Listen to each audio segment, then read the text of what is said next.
Salwete Amiki, and welcome to the Sunday mid-October edition of Virtual Mentoring for Latin Teachers. We had a great conversation yesterday, and I wanted to thank Ellie and Nancy and Jocelyn, who's with us for the first time, for all that we talked about with our theme of celebrating, debriefing, and planning ahead. Often we're a little bit smaller group on Sundays, but for those of you who are watching it live and for anybody who'll be watching later, thank you guys for joining us. And for everybody who is logging in and having login issues, we'll see you when you get here. So our theme is celebrating, debriefing, and planning ahead. And we thought it would be a good idea to talk about all those things because of the time of year it is. For any of you guys who are first year teachers, this is your first October. And October is not always a wonderful month in schools. It can be a really great month. It can be a lot of fun, but it can also be kind of a difficult and challenging month because the newness of the year has worn off, especially if you started, for those of you guys who started in like early August or something, the newness is long gone. But even if you started, after Labor Day or right before Labor Day, as a lot of schools do, the newness of the year is still starting to wear off. All those grandiose plans and promises that you had made to yourself about it will all be different this year are starting to turn out maybe not to be quite as true as you would hope for them to be, at least if you're me. And then that can be frustrating. People start getting sick because it's that time of year. People start getting really busy and stressed because it's that time of year. And a lot of times that leaves you with the question, so, what do I do? Where do I go from here? How do I get beyond daily survival mode and try to do something that isn't just daily survival mode? Well, daily survival is important. And if you're a brand new teacher, daily survival may be about all that you can hope for.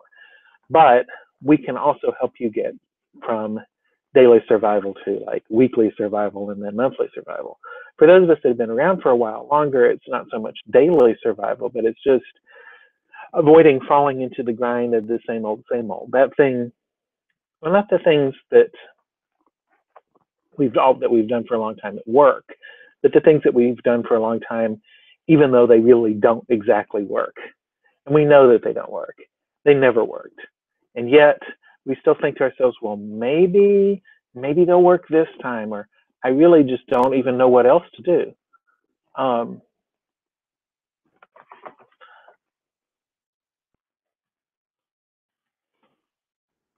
I just heard from Melissa, who's having a little bit of difficulty getting on Wi-Fi,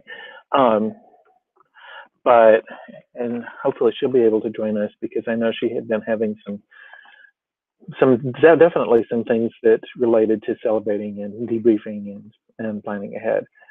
But while we're waiting for Melissa to get here, and for anybody else who'd like to join in, my big thing always at this time of year is getting out of the rut of the same old, same old. And sometimes the same old has changed from what it was last year or the year before, but I've fallen into a little bit of a rut of always doing that one thing, at least in that one class. And I can tell it's a problem when kids start to look at the daily agenda that I post and with dread rather than with anticipation. And then I realize, oh, it's time to switch something up. It's time to do something different. A neat thing for me right now is that I have a combination of kids in one class that I've never had before of Latin 3 and 5. I've had 3s and 4s and 5s and APs. I've had 4s and 5s and APs. I've had 4s who were APs and 4s who weren't, and some 3s. But I've never had a group of 3s and 5s, none of whom were doing AP for a bunch of reasons. And so it's kind of an interesting challenge, an interesting mix to work with them. Yay, Ellie is here. Sole. Sole. Yay, I don't have to talk to myself. Yay, that's good, because I was running out of things to say. And I just got a message from Melissa who said she wants to join in, but is having trouble with Wi-Fi at her apartment complex and is hoping to be with us soon. So while we're waiting for Melissa to join in, since both of us were here yesterday, did you have any wonderful insights or new ideas or new challenges that came up since the last time we talked? I have to remember what we said yesterday first. Hang on.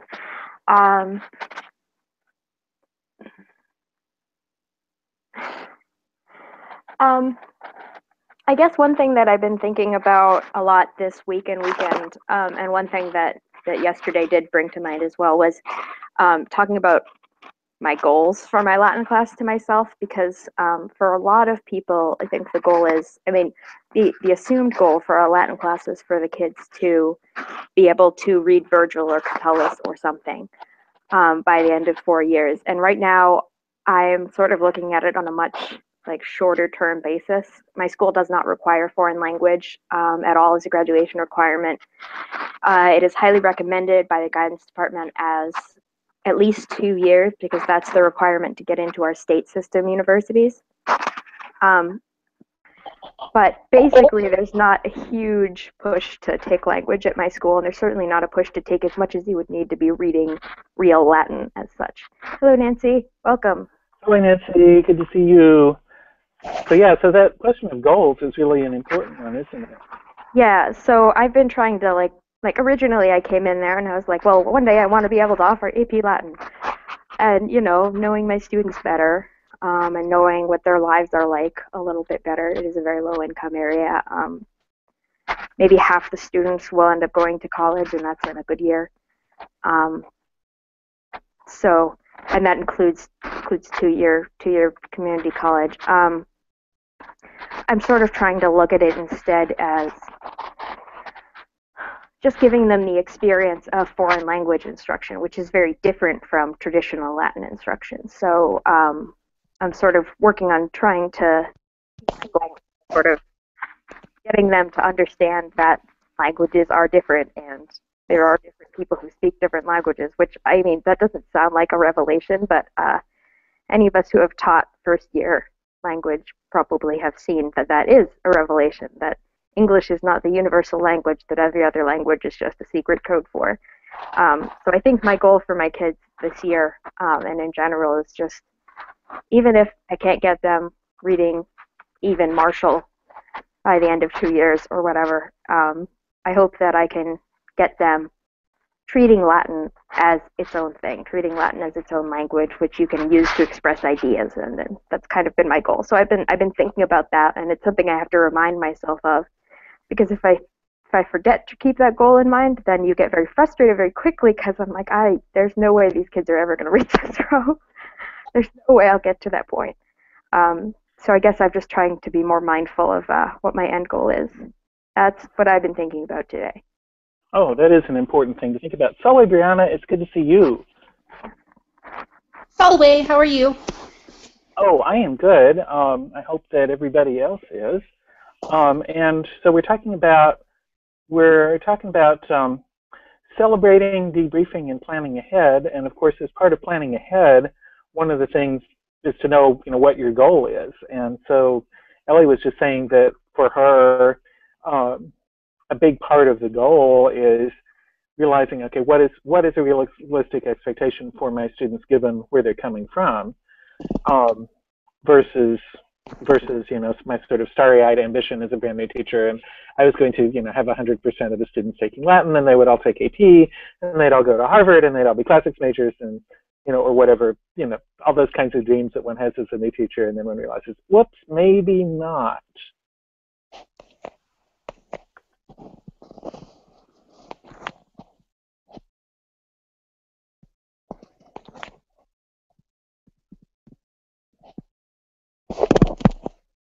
So, Brianna, did you have any happen this week that or not happen that you hoped would happen? How was your week in teaching?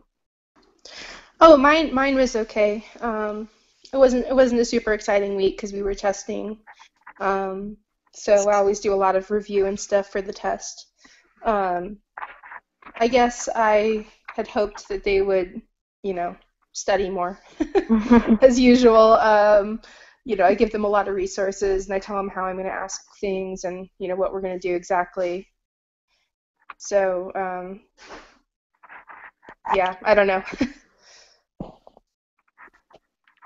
Well, that sounds a lot like some of the things that Nancy was talking about struggling with yesterday when we met, about how her students had not met her expectations of studying when it came to her most recent test as well. I think we all understand that feeling. Oh, yes, I think we do. In fact, Ella, you took the words right out of my mouth, because I was thinking after our conversation yesterday that it really sounded so much like Nancy's experience with her upper level class, and they knew they were supposed to study this one thing, and they just didn't. And of Or course, some of them didn't. Spot is that my, as of month one, worst performing student actually probably did the best job on the test overall. Well, sometimes the weakest students are the ones who have to. Some of the weaker students are the ones who realize that they have to study, and that can be a strong thing compared to the students who are used to not having to study. Yeah, no, that's true. Yes, for me with 7th grade, and this is their first introduction to Latin, and they're taking a modern language at the same time. Oh. It's very, and it's mandatory to take Latin, so all of the 7th graders take it. So wow. I think a lot of them are used to coasting in their language classes, but now that they're in 7th grade, things get a little more real in terms of, not just exposure, but actual, instruction and grammar and vocabulary. So I think that a lot of them are just adjusting. That's usually what I see about this time of the year. We're about a sixth of the way in, and now they're seeing that, wait, I have to study. I can't just memorize the words the day before. There are different endings. I'm going to have to start thinking this through instead of just guessing at the meaning. So it's always just a frustrating time of the year, though, when it's like, no, we have direct objects now, and you need to be able to recognize that that's a direct object. Yeah, it really is. There's something about the month of October, and I always say this to new teachers. They don't believe me. I think I said it to you, Nancy, and you didn't believe me, but now I believe. But now you believe, yes. And I've said that to every new teacher that I've ever met, and back when I worked at a school that had a mentoring program, excuse me, I said it a lot. I said, in fact, we had this little graphic that we would share with God help it, the school, of course, had mentors, so therefore it had mentees. Mm-hmm. We would share with our mentees this little graphic about what the first year of teaching is like, and it had these dips and valleys and things, and October was not a peak, October was a valley. And they would sort of look at me and say, oh, yes, I'm sure that's true. And then they'd come to me on like October the 3rd weeping, and they were coming down with a cold, and their students were terrible, and life was awful, and they'd had a fight with their roommate, and all the things that happen, to you when you're, especially the young new teachers, which we had a lot of at that school. And then I'd say, I know, and I would, console them, and I would show them the graphic and remind them that it was acceptable. And then they'd look at the one in February and say, oh, no, it won't actually be worse. Because, well, it might be, but you'll be more prepared for it. So I'm reminded of that always at this time of year. And then, of course, there's also October is the time of the year when you get sick, and I do apologize for my cough here. I came down with something on Monday, and I thought it was just something minor, and then it turned out to be that virus, the one that's going around. But I didn't really realize that for a few days. Yeah, I had that in August, and then I have had a cold for the last week and a half. So I was healthy for about, a week or two, and then got sick again. So that has not helped. We've had kids in and out. And I know Dr. Kitchell always used to say, when you're grading papers, especially this time of year, wear gloves and maybe a mask to protect yourself. Yes, wise advice from the master there. I am really grateful at this time of year to be teaching online, because even, if I might have 5 kids out of 20 who are not in class, I know that, as I did on Friday, and partly it's because they had Monday off, but well, I had two kids who were on a college tour, which was, completely understandable. I had 5 other kids so 13 out of 20 in one class were there. And I realized that those other 5, okay, one of them probably was getting an early start to their long weekend, but there were at least 4 kids who were sick with the creeping horribles. But they can't breathe on me through a computer screen. They can't infect me through the internet. It's just Nice. I would be interested in seeing that graphic that you mentioned of the first year teacher one. If I could find it, I would share it. I can offer an alternative, but I don't know that this is my alternative for you. What I think the first year more or less feels like, but it's not very polite. So, all right. I said that's pretty accurate. Yes. In fact, if you had like little months around the spiral of the poop, I think that would really be a good that was for example. you. I don't know. I mean, Nancy, you're in the middle of this now. What do you think? Well, I can't see it. I am hanging out from my phone, and so I can't Oh, see it was a pile of poo. I gathered as much, and that's Yes. a little bit how it feels sometimes. Yeah, it feels awful, and that's the way it is. And yep. But it'll get better next year. It probably won't get better this year, but it'll get better next year. That's what everyone tells me. I know they do. I heard it all the time last year and all through the summer that this year would be better, and they were right. Yay! Yeah, so far it's only October. I'm terrified of getting sick. I have been, and I know it will happen, and I'm just quaking with terror at it. Just make sure you have cold medicine already, and make sure you have a set of sub-plans that you can use at any time, and have them like in an obvious place on your desk or in your desk drawer or something, so that day when you wake up and you think, well, I shouldn't drive, then you can call your sub line, whatever it is you have to do to get a sub, and say, so yeah, I've got sub plans for the teacher. They're right there, and I'm going back to bed now. Having the sub plans ready, like I probably would have taken 2 days off last week, but I didn't have sub plans ready, and my desk was a mess. So that's my advice to you. I for some classes at this point, so that may be my goal for this week. Now, fortunately / unfortunately, I work at a boarding school, so I live on campus. I have to be pretty sick to be out, but it does make streamline. Maybe rather than sub plans, you should make self sub plans for the days when you're just not going to be all there mentally, and that's okay, and you just have a plan for those days in place. Like perhaps that's the day that they do some directed research on culture on the school computer lab, or perhaps that's the day they watch a lovely film. That is an excellent idea. But yeah, get that ready. Last Friday we watched a movie because I was still sick, or not last Friday, but the week before that. I was just completely drained and I needed to finish doing progress reports, and so it was movie day, and that was fine, and they enjoyed it. Yeah, I have a movie. I always keep Clash of the Titans just in my office, just in case I'm feeling sick. It's not cultural, but it's fun for the kids. And then my sub plan is a mottos plan. So I've like photocopied some pages from a book about mottos, and it's different state mottos and university mottos. So they're supposed to go through that, and then there's like a thing where you pick one of the mottos, your favorite one, and illustrate it. Oh, that's on lovely. Like a shield or something. And so I just have that scanned in to a Google Drive folder for the rest of the 7th grade team, and then they can just print it off for the kids. And I have a hard copy in a folder on my desk too. Just if something happened, I got in a car accident on the way to school, or something emergency happened, then I could have that. That's a really good idea, and you can do that at any time during the year too. Exactly, and anybody can do it, and it's good for any level of Latin, and it's just super, super easy.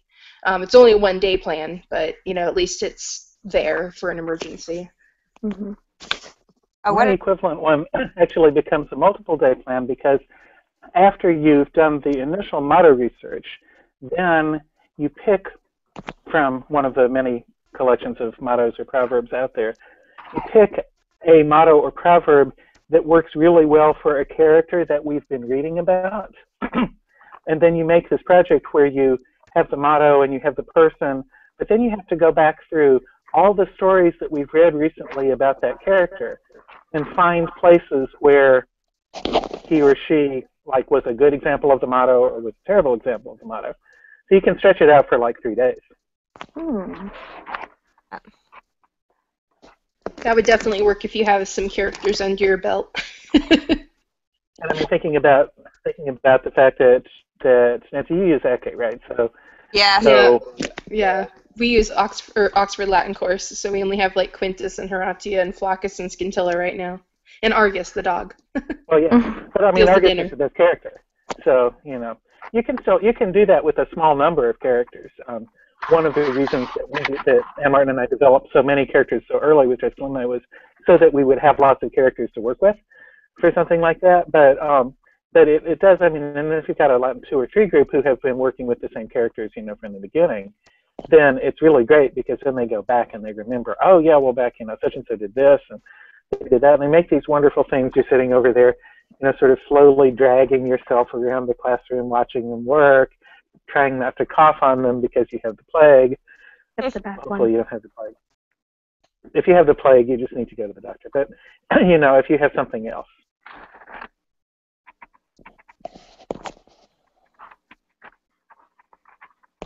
Well, I have one thing to celebrate. We went to a Kirtaman, I think last week, and I took some of my 7th grade students, 3 of them, and they were super excited, and all of them got a chance to ring in and answer questions. So I thought that was pretty impressive, given they've had like 3-4 weeks of Latin so far. But one of them knew, like, the question was, "The girl walks." Translate that into Latin, and that's like 2 of the 50 words that they've learned. So, you know, she was super excited to get to ring in, and she knew the follow-up question. So it was really good. Or maybe it was the girl is happy. I don't know, but it was whatever it was something that they knew, and they were so excited about it.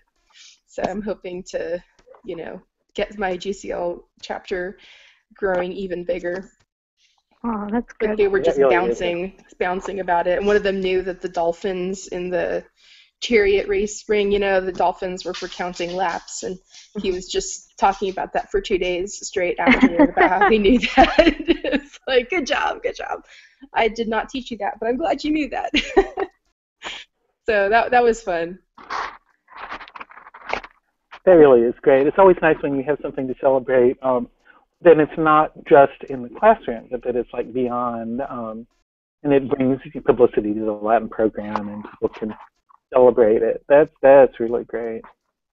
Well, and Student Council has, in fact, approved our Latin club, and we have been given a meeting slot every other Tuesday afternoon. So that's my good news to share.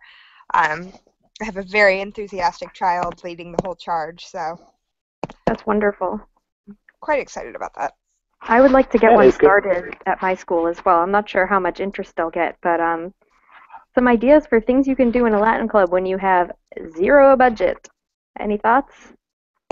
Oh, I never had a budget for all the years that that I had one.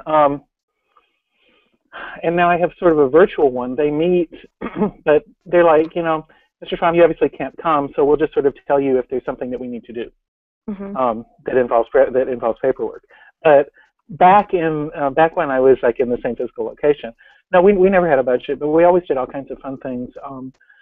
Our big thing, just at the one school, and I'm thinking about it because this is homecoming week at that school, was that we would participate in the homecoming parade, which was, you know, some places the homecoming parade like goes around the football field once during halftime and it's lame, but not at that school. The homecoming parade goes down Main Street into town on the Sunday afternoon before, and the whole town is shut down.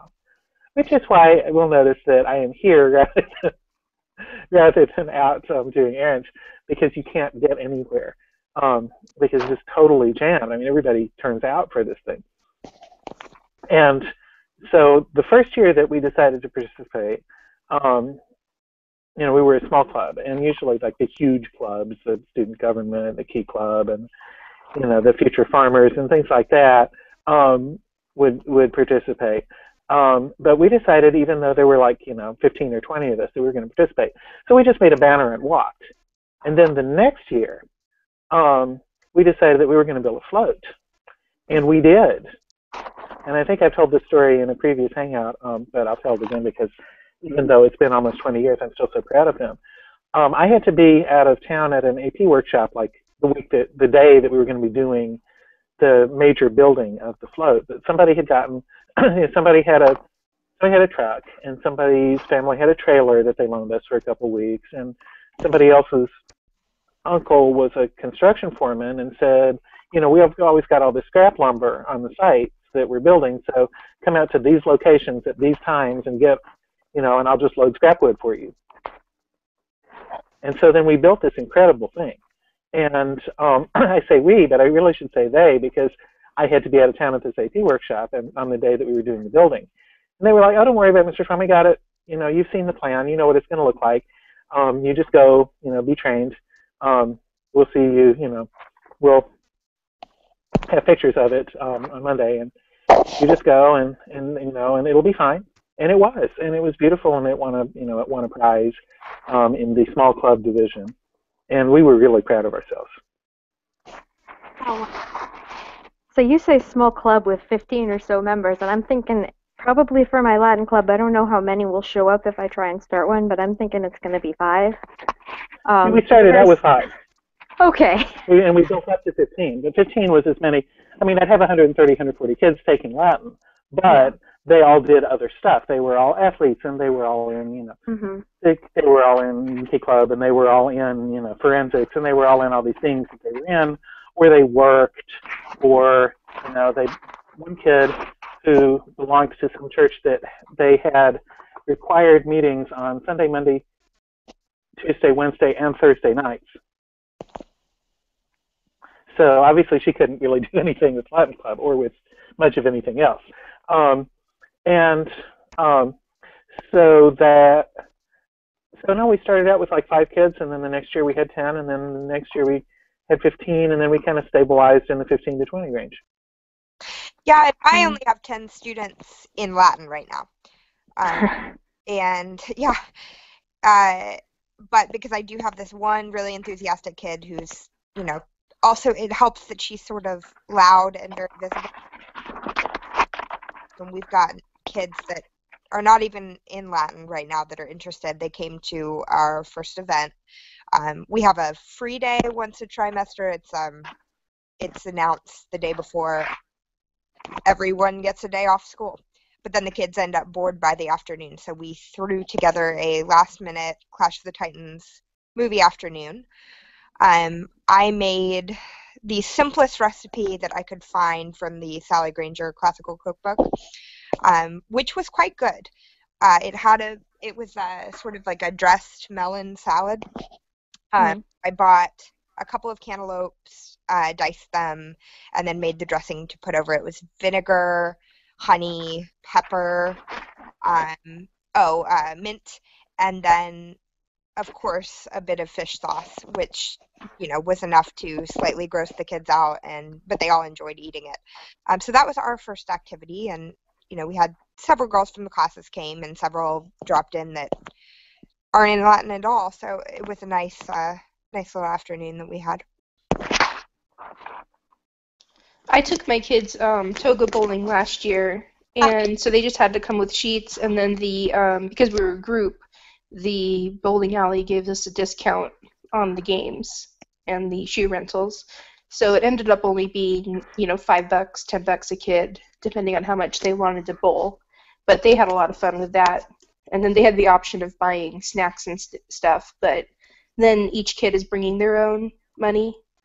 And I know they can't always afford that, but, it is like a relatively inexpensive way to do things. We're thinking about doing toga mini golf this year, which is similarly, show up with a bed sheet and $5, and you can go around and play, and people come up to you and ask you, hey, why are you guys wearing togas? And you say, oh, because we take Latin, and then everyone's like, oh wow, they still teach Latin, and you get to really get the news out to people. It's really in the spirit of JCL, exposing people to the fact that this is still studied and important. Years ago, I had a friend who taught at a pretty rural school in like kind of north central North Carolina, north of Greensboro. And she said what their big Latin Club publicity thing that they did, which won them awards at both the state and also at National JCL Convention, was that they painted slogans about JCL and various Latin mottos and stuff on cows. They had one of the kids' dad was a dairy farmer, and he was like, yeah, of course you can borrow the cows. The cows won't care. So they went out there and they painted, Whammy Woody Riki and Stein out Astra per Aspera and, whatever the high school named JCL on cows. And then, of course, everybody in town who's coming on, because the farm was like on the one highway that was into town, so everybody saw it. And it cost, nothing except whatever the animal safe paint was.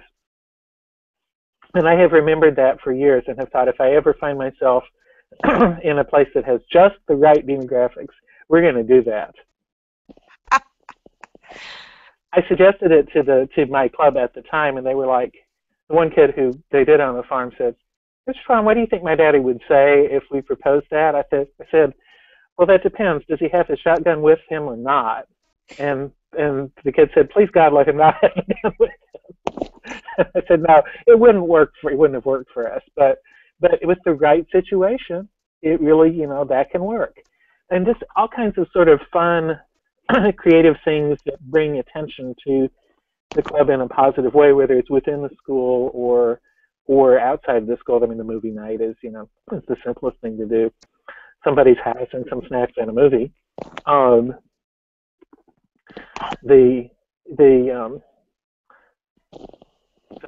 We used to do a Saturnalia party where everybody attempted to bring, and they would sign up for which one to bring, an authentic Roman dish. And the authentic Roman dishes, from the various classical cookbooks that were out there. So then, they'd tell me what they want to make, and we'd make a copy of that page, and they'd make it. And my funny memory of that is that one year somebody made that sort of cheesecakey thing from Apicius that's got all the poppy seeds. Mm-hmm. And the kid's dad this was a military town, and the kid's dad was in special forces, and he'd been to Afghanistan and had brought back some poppy seeds. Only these were not the kind that you get in the store. We all had a little bit, and we were fine, but the kid who had made it, he ended up, he had most of the dish, and he was sort of hunched over it possessively with this brief and momentary high from these poppy seeds. That can't be real.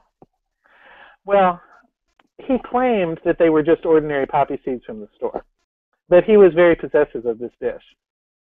And we all felt a little bit strange who had eaten that dish.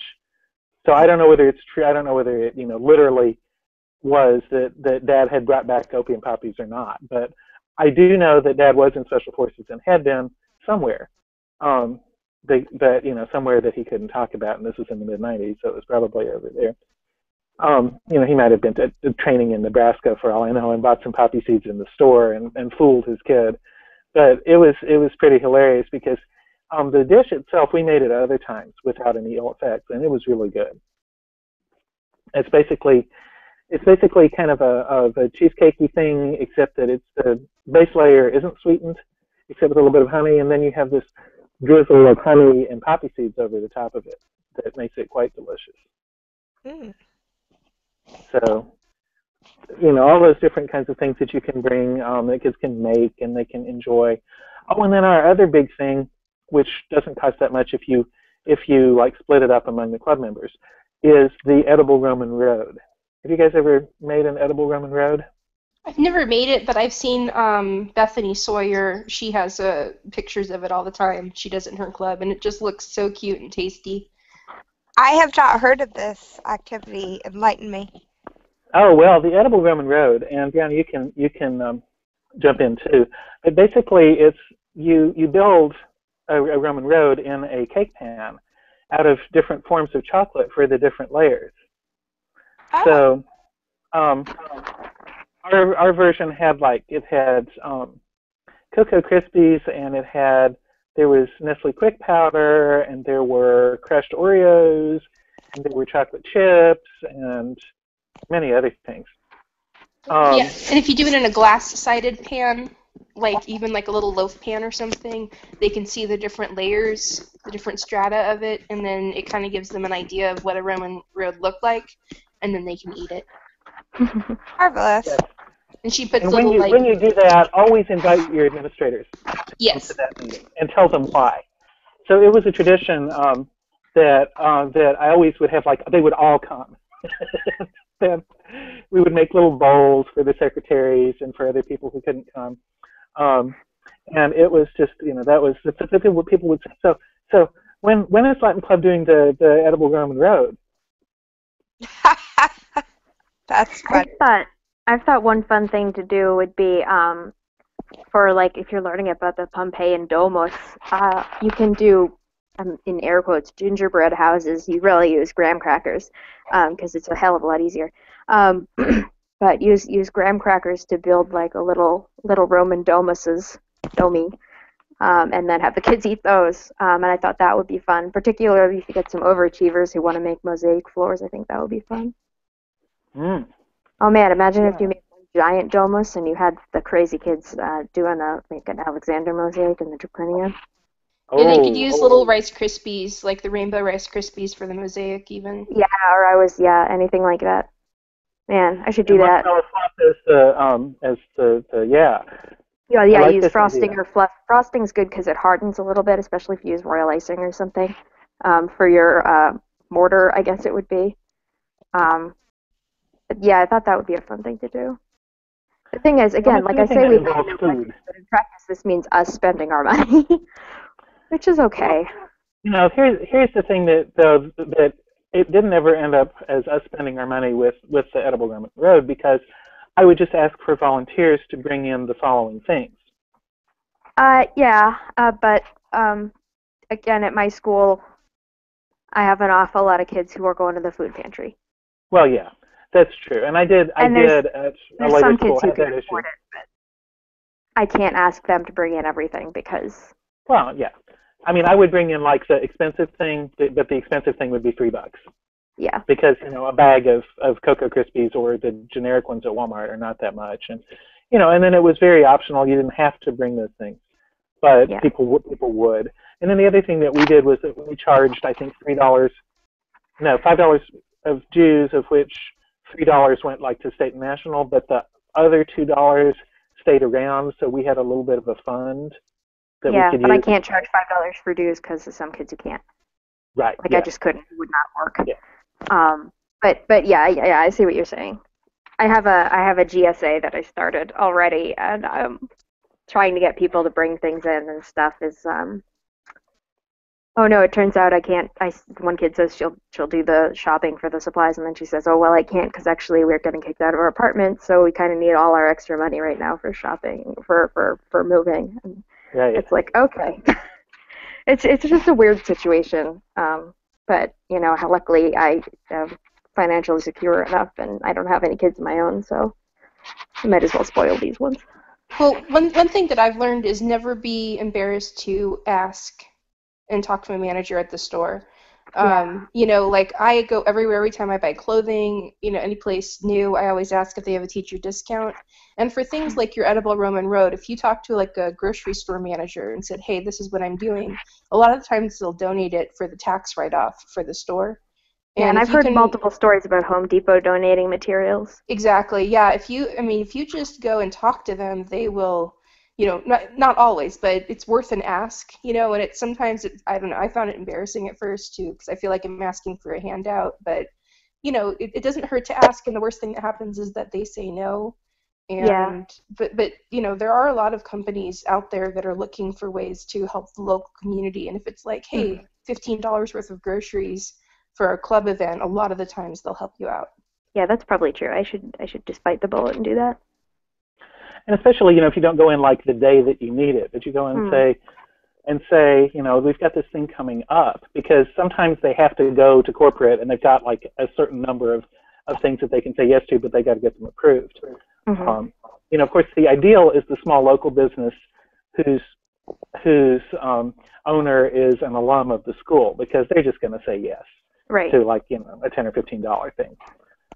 And that was one of the great things too about teaching and working and living in the same relatively small town. Before it got kind of all big and corporatized and stuff. You know, you would go and talk to the manager at whatever store, and you could talk to kids, and you know, and they had gone to school, and of course they were going to say yes. Yeah, that's true. true. With our famous float, that's how that happened. We didn't spend anything. I think we bought some orange paint because the school colors were orange and black, and somebody had some black paint, but nobody had any orange paint. So we bought the orange paint, but that was the only thing that we had to buy. And you can write to corporate places and you know, ask, you know, say, hey, we're a club and we're looking for this, and you know, see if they're willing to send you things. Like my school I taught at in California was a private school, but you know, we did an auction every year, and one of the years I helped work for the auction. So my job was to find, you know, places online where you ask for donations, and you know, you just go through all these corporate websites and email and everything, and sometimes they say no, and sometimes they send you a gift card or a free, I don't know, free flights, things like that. Oh, wow. Because they have whole budgets that are dedicated to community outreach.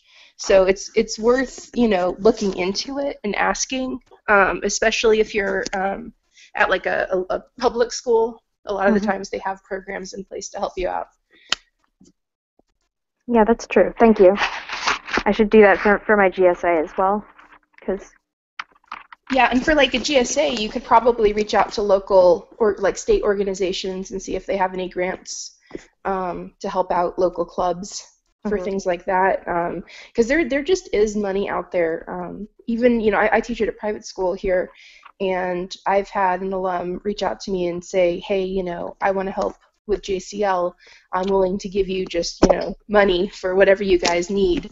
And, you know, I haven't so far needed to hit her up for it or anything, but it's nice to know that if we did need something for, you know, fix our chariot or whatever, that we have someone that we can go to that's interested and that's an alum and, you know, liked our program enough that she wants to help us out. There's a local grant actually I can apply for my club or whatever, so long as it's for something that would involve the larger community. So if we came up with some kind of event to do, to bring community members in, I could do well with that. Maybe we'll have a Saturnalia party or a Roman field day or something once I get my act together. That'd be fun.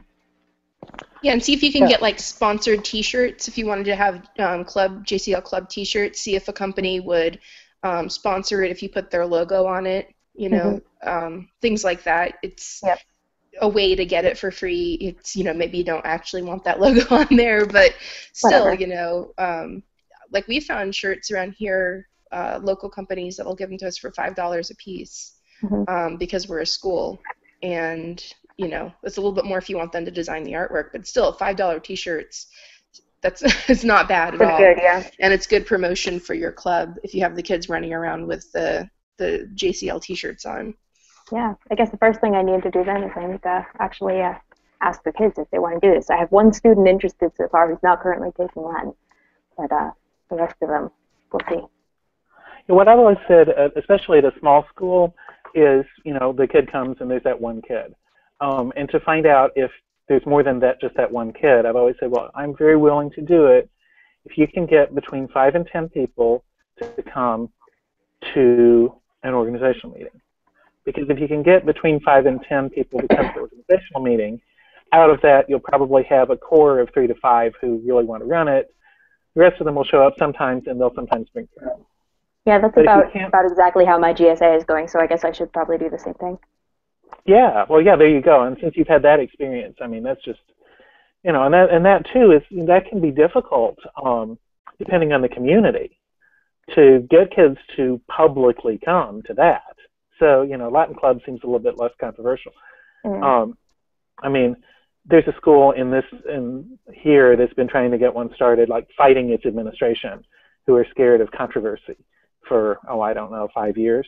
Oh God, there's this is utterly off topic at this point, and I'm sorry, viewers, but there's a site called GSA Network that has a lot of advice for dealing with legal situations with school boards and local governments and state governments. So if you want to, I mean, they may be aware of it, but if you want to pass that on to them. I'm not really in touch with them. I just know that, periodically I hear from somebody that I know who has connections at that school that they're still struggling over trying to get that changed. And, I mean, it's just different communities are so different. But, if you can consistently get 5 or 10 kids to show up for that, then you probably can get 5 or 10 kids, some of whom will be the same kids and some of whom will be different kids, to come to a Latin club that's, then they don't have to awkwardly explain to their parents which category they're in if their parents don't know. Yeah, I can let my GSA students, I tell them to all join the Latin club too, so that if they have to stay after school, it can be for a Latin club meeting. I have one or two who do need to do that, so I think I'll encourage them to. All right. I will say one of the biggest things that helped my JCL get bigger, because my first year I had about maybe 10 kids in it, and because I was kind of restarting the club, and this year I have 40. This is my 4th year at the school. So, and that's between middle and high school, but still, we've got 20 each, and I've got, half of or 10 of those are 7th grade. So they're just brand new, but you get the buzz going, and one of the biggest ways to do that was I took 3 students to the state convention my first year at the school. And so those 3 came back and were telling everybody, oh my gosh, this was so much fun. We had a blast. And the next year, I had, 15, 20 kids coming to the convention. And that's what I had, the last couple of years now. So that convention, that whatever hook activity you can do that gets the buzz going can really be huge. And for us, it's just that, oh my gosh, there's a whole community of people that love this, and we have so much fun, and there's a dance, and there's gladiator fights and chariot races, and, you come home with all these trophies, and, the kids just totally got into that. I don't know if that's an option for you guys. Yeah, I'm not sure, because I'm sort of like trying to figure out the basics, and I have JCL in my mind of maybe next year I'll worry about that. But yeah, that's definitely something I should consider. We've gotten very much off topic talking about Latin clubs, but I hope this is also useful for other teachers. Oh, I think it's definitely useful, because one of the things that will build and sustain a Latin program is a really well-run Latin club. And JCL, they are the experts on how to do that. So even if you think, oh gosh, I'm not sure that I really want to do the full thing this first year, what my students told me that first year at the first year of all was let's just go check it out. Let's join so that we can see if we want to do anything else, and let's just go to the Fall Forum, which was in November in North Carolina. And so we were, and it's a Saturday, so getting a Saturday field trip approved is less difficult than getting a field trip approved where you miss class, especially back in the olden days where there was a place on the forum for parent volunteer drivers. Can't do that anymore, but at least in this part of the world. But back then you could. So, of course, I would say, okay, we've got 5 kids who want to come, and I need 2 parents, and of course we got 2 parents, easily enough to get their gas reimbursed and to get to spend the day with their kids. So we did that, and we had a wonderful. Actually, in both cases, they didn't want the gas reimbursed; they wanted the tax write-off for the mileage. So then, we just went up to Greensboro, which is, an hour and a half drive, and we had a wonderful time, and they learned about all the stuff they could do, and they came back and were like, we want to do all the things. And so we took a delegation of about 7 or 8 kids to Chapel Hill the following April, which again it's Friday evening and Saturday, but which means leaving after school on Friday. So again, no instructional time was lost. So that was a fairly easy trip to get approved too. If I'm honest with myself and with others, I think my biggest like hesitation about doing JCL proper is that my kids, even my like theoretically third and fourth year Latin kids, there's no way they can do Kurtamen. And for me, JCL was always about Kurtamen, so I like don't even know what else you can do. And I feel like if I bring them there and they're like, wow, this Kurtamen is impossible, then I don't even know. I know there's other stuff that people do, but it never seems as appealing to me as playing trivia. But that's because that's personally what I want to do with my life all the time. Yeah, well, Kurtamen was what I loved too, but I quickly discovered that it was a very small club in North Carolina in the 90s, to which if you were not already a member of it, you were not invited. So we just did the other.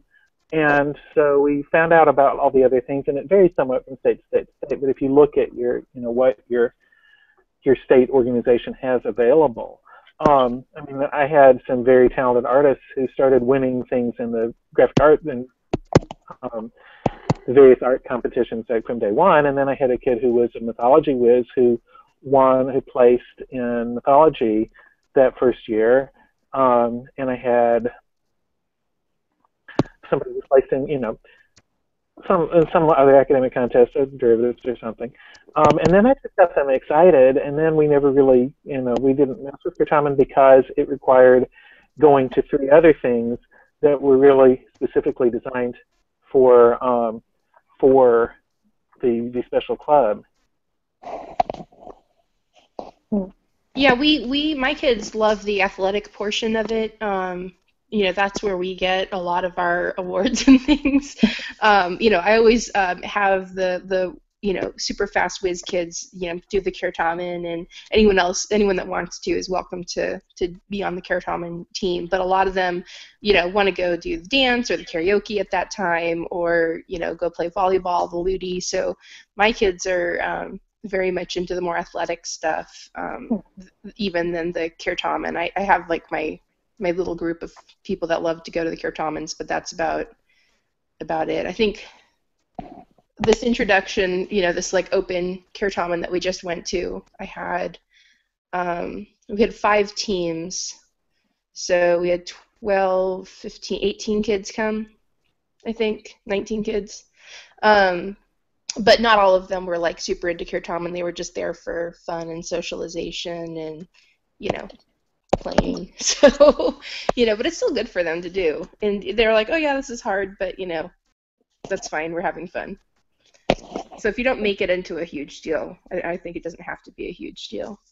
I just basically literally didn't even know what else they do at JCL. Like, I read the list of things, and I'm like, yeah, but none of that sounds fun as Kurtamen, but that's because it's me. Anyway, hard to remember my kids aren't the nerd I am. I think another thing to remember is that as your club grows, you'll find those kids. Because then you'll just say, oh, and there is this thing called Kurtamen. And they'll say, oh, and you'll show them, and they'll say, oh, and then they'll start showing up. Then some kid will show up and say, so I've already looked at all the things that the state organization says to study online, but is there anything else that I should be looking at for grammar history or for, advanced grammar or for whatever? And you will smile, that special coach smile, and say, yes, there is. But they find themselves. There's never, I mean, you have to have a critical mass, I think, before you start, having enough of those kids. But again, you really only need, 1 or 2 of them at each level, and some other people who are willing to be part of the team to make a team. If you decide you want to be running with the state champions, then the person to talk to is Emily Lewis, because she, wherever she goes, builds state championship teams out of. You look at she'll describe the demographics of the school, and you think, I don't know if you can do this again, Emily. And then, sure enough, that year, they win 3rd place, and then the next year they've got people on their national team, and it's just embarrassing. But I've got to give a shout out to my honorary sister for her mad Kurtamen coaching skills. Well, my first year going to the convention with those 3 kids, I wasn't really assigned to do much in terms of helping run things, since it was my first real convention in the state. So I just walked around with them, and we stayed kind of as a group for a lot of the time, and found things for them to do, and got them in playing, like, my kids love chess, so they totally rocked the chess lootie, and things, just the game room, hanging out in there, the movie rooms, there was just lots of stuff that they found, and, part of it was just me, like, encouraging them, going around with them and saying, hey, why don't you go try that, and then they'd make friends, and by the second day, I didn't really see them much. They were completely, had friends, were running around with them, and were having a blast, so. That sounds nice.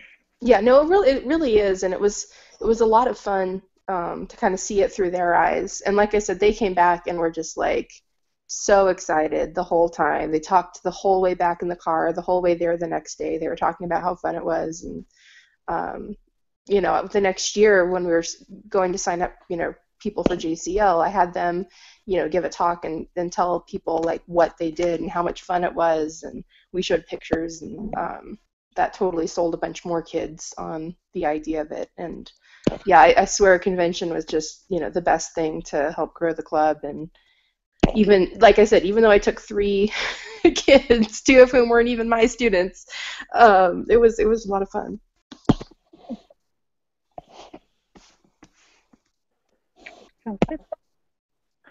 Yeah, but it does relate to our theme of planning ahead, because, if you want a program to grow and you want kids to really enjoy what they're doing, that is one of the time-tested ways. I mean, there's all kinds of things that you can do.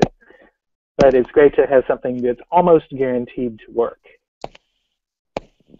In terms of planning ahead, one thing I tell people that are starting at our school is try to get like maybe 3/4 of your curriculum done in like the first 2/3 of the year. Because in the spring, I know for us, there's like things where kids are out for sports and you lose time in spring break, and they forget a whole bunch over that time, and it's always really choppy in the spring for us, like from March till the end of the year. So I always try to only leave, like we try to get through 16 chapters, and I try to leave maybe 2 or 3 chapters for that time and try to like speed through the rest of it. And then if you have the extra time, that's always exciting. But that's one planning ahead thing that I would tell people. I don't know if that's a shared experience or if it's just teaching at the private schools that I've been teaching at, but that's kind of been my experience.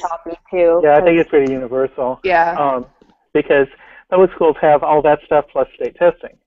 And exactly, depending on the state and how much testing there is and how much class time is missed and how many times the computers don't work so it has to be rescheduled, then you can have a fairly significant amount of time loss.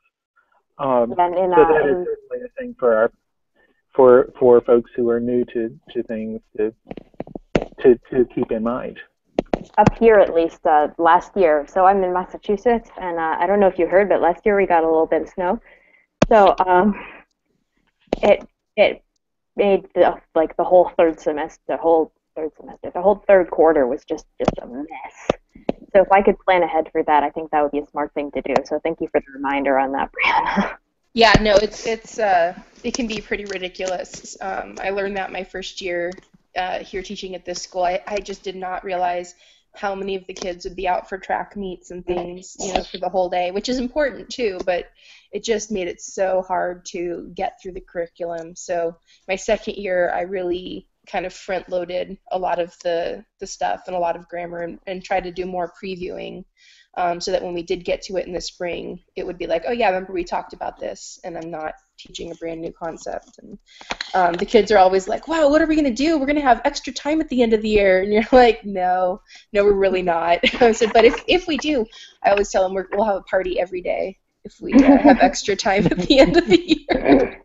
And of course we never do, but you can always add a project if you run out of curriculum, but I don't think that ever happens. So I would love to have a party every day. I always would just say to kids, well, you know what the end of the year is like, and they would look at me and say, oh yeah, and I would say, so and that Miss such and so, not naming any names, but Miss such and so probably isn't thinking about it yet, and they would all look at me, and we know exactly who we meant by Miss such and so.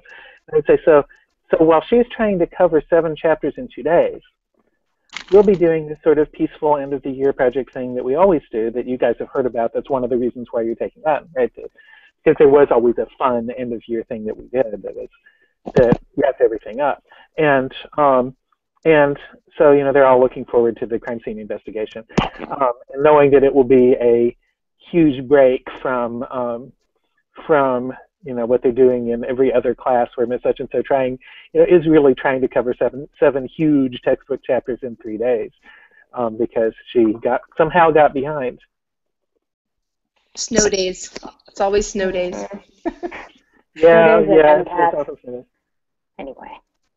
Yes, we Yep. have those here, which the children have already been complaining bitterly about.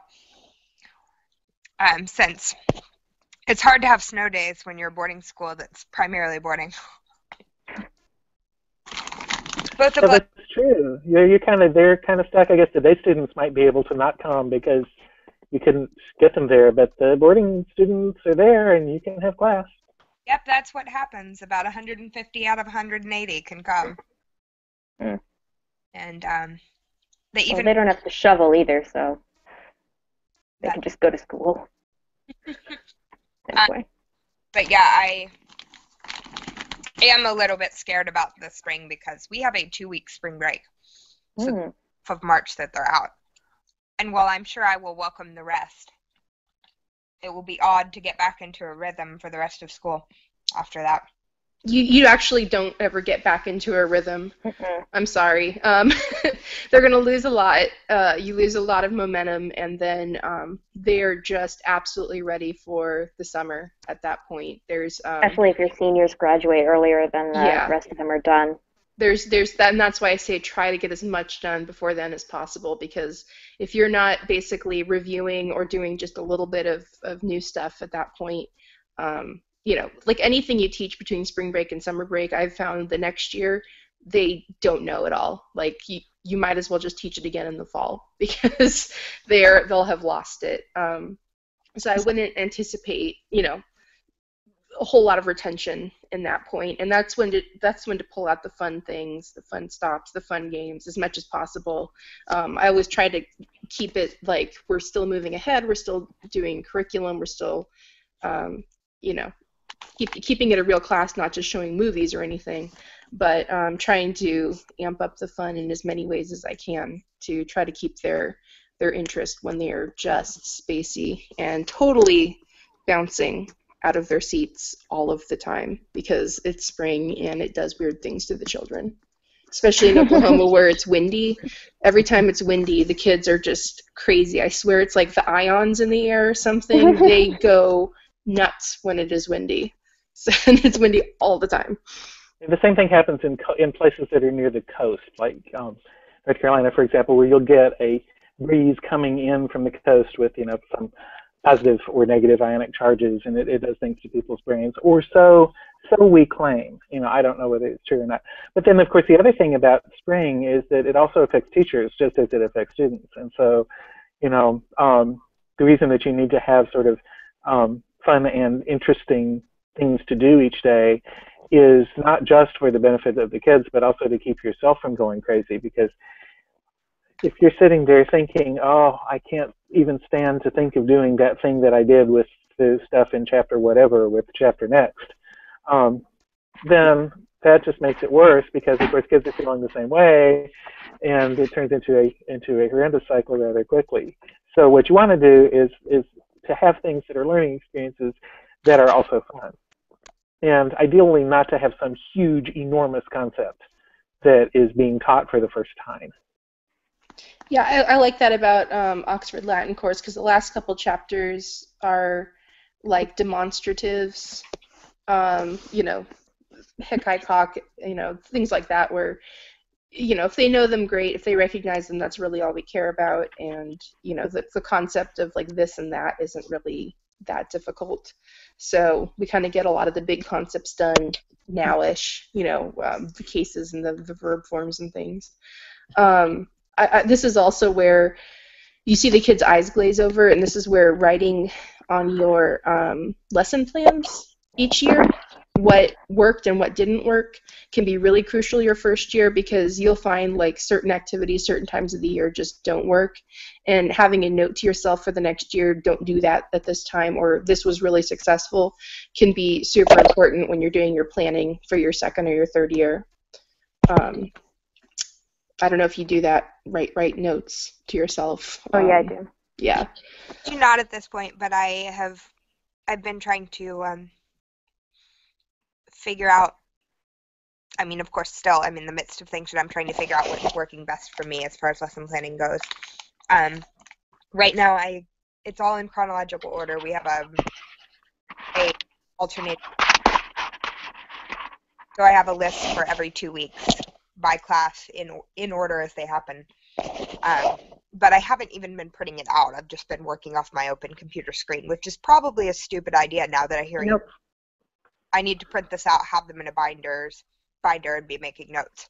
Well, I like having it on the computer because you can type it in there. I like just having it immediately, permanently saved on Google Drive, so I don't have to worry about finding that binder next year when I'm thinking, what should I do today? Yeah, and Google Docs, if you're putting it in Google Docs, you can do those comments on the side and just write a quick note, highlight it, and say, this didn't work, or I need to change this, or like I assigned a homework assignment, and this is my 4th year in a row assigning this exercise in the book where they teach a different form of illa, like using it as a demonstrative adjective instead of a pronoun, you know, and so the book is telling them that so he or she is a change of subject, but then they have like illa femina, and the kids are like, wait, she woman, what's going on?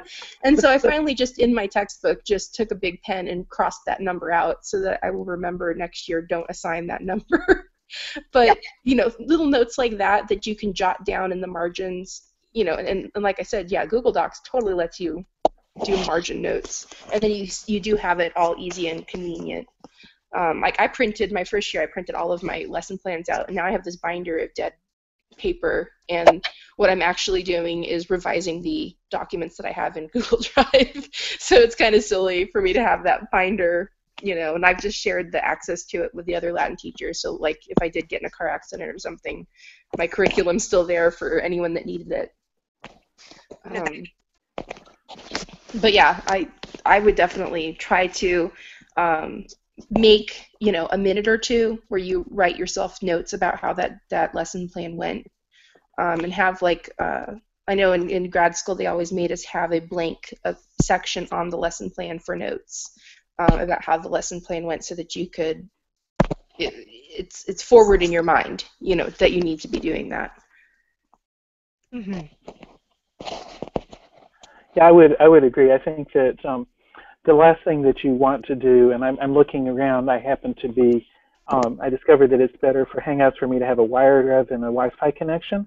And so I'm sitting at my desk, which I sometimes don't do, and I'm looking around in this room, and there are these binders of lesson plans of mine from the 1990s when, you know, there was no option of keeping them electronically, at least not at the district where I was working at the time. And so I've got these handwritten things that I wrote in 1993. I don't know why I kept them. I'm never going to use them again. That edition of that textbook isn't available any longer. I mean, I know I kept them at the time.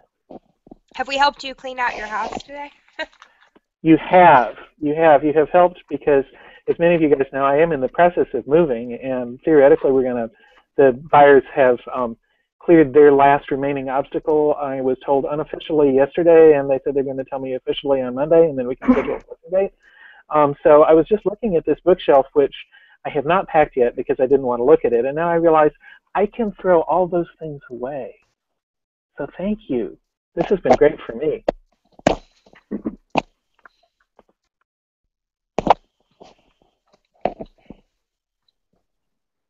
Well, I actually need to head out, but I've enjoyed talking to all of you guys. Yes. But I'm going to say walete to all of you guys. Yes, Wale, and thanks so much for coming, Brianna. Yep. Bye-bye. Thank you, guys. Bye. So is there anything else that anybody else wants to talk about, or shall we bring ourselves to a close for the week? I think we can be done, but personally I really like this kind of more open format. I it would be useful to hear from the people who watch whether it's still helpful for them. I will ask them. Yes. I will. In fact, I'm going to, when I post the link to the video, I'll say for those of you guys who don't watch live, if you could let us know whether this is helpful too, because then we can alternate between, we could have, you know, like a week where there was a stated topic, and then a week or two where there was just, you know, the sharing format, and then another week of stated topic. I think that might work out well. Sounds good. And I may do something midweek. We'll see what happens. I mean, I'll post if you on. do, that would be great. Yeah. Thank you, everyone. Yes, Yeah, thanks thank you. everybody. And I'll say walete omnes, walete amicae, since Yes. that is true today. Walete amici, Sedalis who are watching. And we will see each other on the same bat time, same bat channel coming up in the weeks ahead.